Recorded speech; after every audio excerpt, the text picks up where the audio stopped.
سب سے زیادہ آپ کے کندھوں پر کس کے حق ہیں؟ تو آپ سب کہیں گے ماں کے حق۔ حضور سے بھی پوچھا گیا من ابرو، حضور میں سب سے زیادہ کس کے ساتھ حسن سلوک کروں، یہ حضور سے سوال کیا گیا۔ تو میرے آقا کریم نے فرمایا امکت، اپنی ماں کے ساتھ۔ تو اس نے پھر دوبارہ سوال کیا، پھر حضور نے فرمایا کہ اپنی ماں کے ساتھ۔ پھر کہا حضور میں سب سے زیادہ نیکی کس سے کروں، میری نیکیوں کا، میرے حسن سلوک کا سب سے زیادہ حقدار کون ہے؟ تو آقا کریم نے فرمایا امکا، تیری ماں۔ تو پھر اس نے چوتھی مرتبہ کہا تو حضور نے فرمایا تیرا باپ۔ تو 3 مرتبہ حضور نے ماں کا ذکر کیا۔ علماء نے یہاں لکھا کہ والد اولاد کی تربیت کرنے کے لیے مشقت سہتا ہے، کمائی کرتا ہے، یہ ایک مرحلہ ہے اس کا۔ ماں 9 ماہ تک اس کو اپنے پیٹ میں رکھتی ہے، ایک مرحلہ یہ۔ پھر ولادت کا دوسرا مرحلہ، زچہ بچہ دونوں کے لیے موت و حیات کی کشمکش ہے۔ اور تیسرا مرحلہ اس کی تربیت کا، جس کا باپ شامل ہوتا ہے۔ تو ماں کے 3 حق بیان کیے اور باپ کا ایک حق بیان کیا۔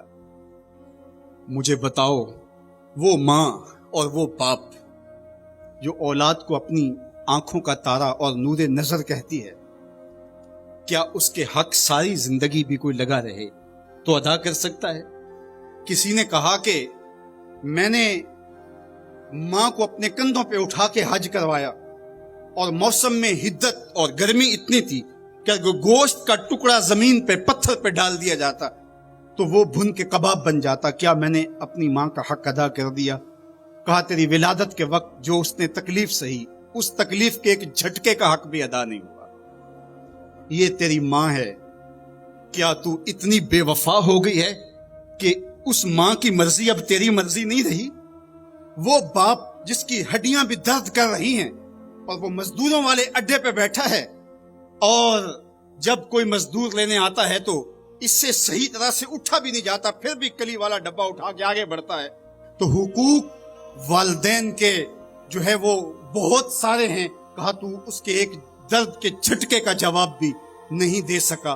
ماں اولاد سے جو محبت کرتی ہے اور جو ماں کے حق ہیں وہ اتنے زیادہ ہیں کہ کسی پیمانے میں اس کو تولا نہ جا سکے۔ میں کہا کرتا ہوں سمندر کی پاتال تک تو کوئی پہنچ گیا ہوگا، لیکن ماں کے پیار کا کنارہ آج تک کسی نے نہیں پایا۔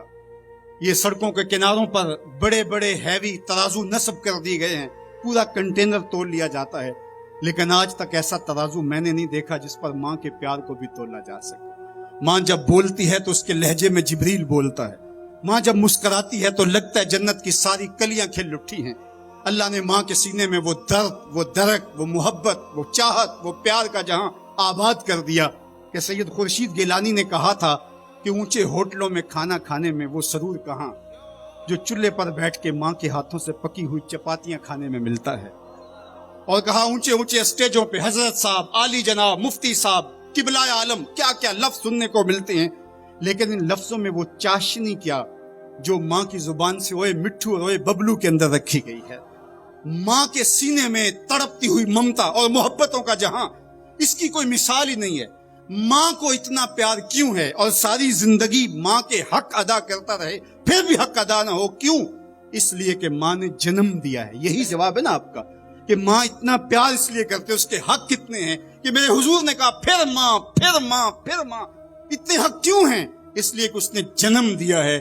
میرے جملے کو بار بار آپ نے سنا ہوگا، پھر سن لیجئے، جس نے جنم دیا ہے اس کو اتنا پیار ہے اور اس کے اتنے حق ہیں، تو جس نے خلق کیا ہے اس کو کتنا پیار ہوگا اور اس کے کتنے حق ہوں گے۔ تو اللہ کے حق غالب ہیں،